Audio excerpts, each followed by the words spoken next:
श्री सरस्वती नमः। श्री कृष्णाय नमः। मैं श्री भादो माता पंचांगकर्ता ज्योतिषाचार्य पंडित भागीरथ जोशी, लग्न सारणी समुच्चय, विश्व सायन लग्न सारणी, विश्व दिनमान सारणी, विशोपका नयनम आदि पुस्तकों का लेखक।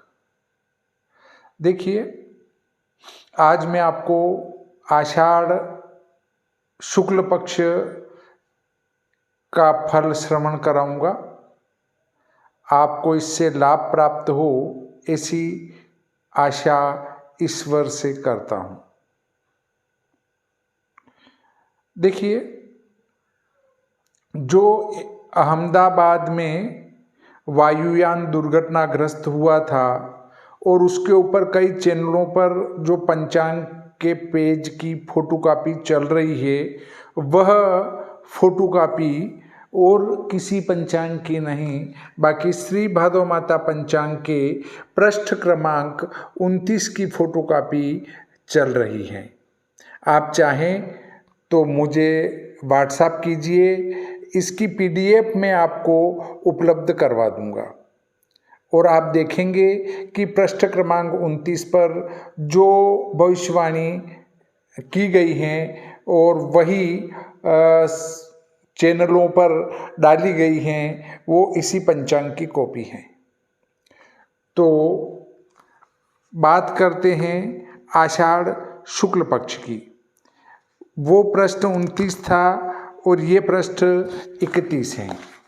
संवत 2082 शक 1947 आषाढ़ शुक्ल पक्ष तारीख 26 जून से 10 जुलाई सन 2025 ईस्वी तक वर्षा ऋतु रहेगी। रवि दक्षिणायन रहेगा, उत्तर गोल रहेगी। देखिए, अब जो हमारा आषाढ़ शुक्ल पक्ष जो चलेगा, उस आषाढ़ शुक्ल पक्ष में लगभग जिन्सों में मंदी का वातावरण रहेगा। बाजार मंदी के रुख की तरफ बढ़ेंगे। मेरे इस वक्तव्य से आपको लाभ होता है तो वो भी आपका है, और हानि होती है तो वो भी आपको ही उठानी पड़ेगी। मेरा कार्य ग्रहों के संकेतों को देखकर आपको फलित बताना है।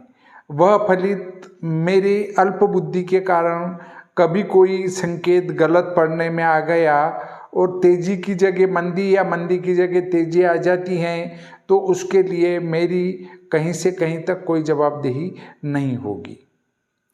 तो देखिए, इस पक्ष में पूरा मंदी का वातावरण रहेगा बाजार में। इसलिए व्यापारी अगर कोई भी कार्य करें तो सोच समझकर अच्छी प्रकार से विचार करने के बाद ही कार्य करें। इस पक्ष में बैंक के सॉफ्टवेयर में कोई गड़बड़ी उत्पन्न हो सकती है। इससे एक बड़ी राशि की गड़बड़ी सामने आ सकती है, या फिर किसी वरिष्ठ व्यक्ति के बैंक खाते से बड़ी राशि को निकाला जा सकता है। कोई न कोई प्रकरण बैंक को लेकर अवश्य समाचार पत्रों में छाया रह सकता है। राजा के अपने साथी धोखा दे सकते हैं। इस समय राजा को बहुत अधिक सावधान रहने की आवश्यकता है, परंतु साथ देने वाले भी उतने ही शक्तिशाली होंगे। वे हर स्थिति में अपने को गिरने से बचाते रहेंगे। अस्पताल में कोई नवीन सुधार का कार्य इस समय किया जा सकता है। माह में 5 गुरुवार आए हैं, इससे पश्चिम देश में विग्रह होने का योग दिखता है। पाकिस्तान के लिए यह समय थोड़ा हल्का ही सिद्ध होगा।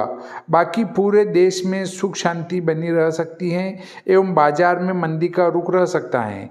कृष्ण पक्ष की चतुर्दशी को रोहिणी नक्षत्र का योग होने से सेनापति को परेशानियों के दौर से गुजरना पड़ सकता है। अष्टमी, नवमी, पूर्णिमा को मेघ गर्जना हो या बिजली चमके तो ये सुख का संकेत दिखता है। यदि इनमें चंद्रमा निर्मल रहे तो आगे कष्टों का दौर प्रारंभ हो सकता है। पक्ष में सूर्य व गुरु की युति रहेगी, इससे मंत्रिमंडल में हेरफेर का योग दिखता है। कभी कोई परिवर्तन होने की संभावना दिखती है। यहाँ पर एक अच्छी वर्षा के योग निर्मित हो सकते हैं। सूर्य बुध व शुक्र के मध्य हैं, ये एक अच्छी वर्षा का संकेत दिखता है। तारीख 26, 29, 30, 4, 5, 6, 8, 9, 10 को सार्वत्रिक वर्षा हो के योग निर्मित होंगे। लगभग सभी क्षेत्रों में सुंदर वर्षा होने की संभावना है। यहाँ पर जो कृष्ण पक्ष में बोवनी से बचे हुए नगर थे, उनमें भी सुंदर वर्षा के योग निर्मित होंगे।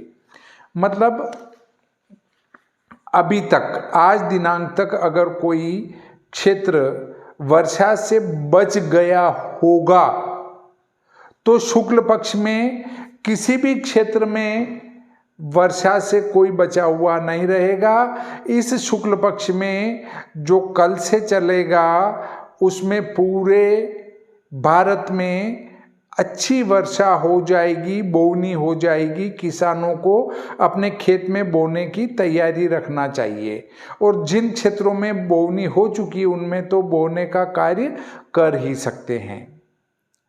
तो इस प्रकार आज का ये प्रकरण यहीं समाप्त होता है।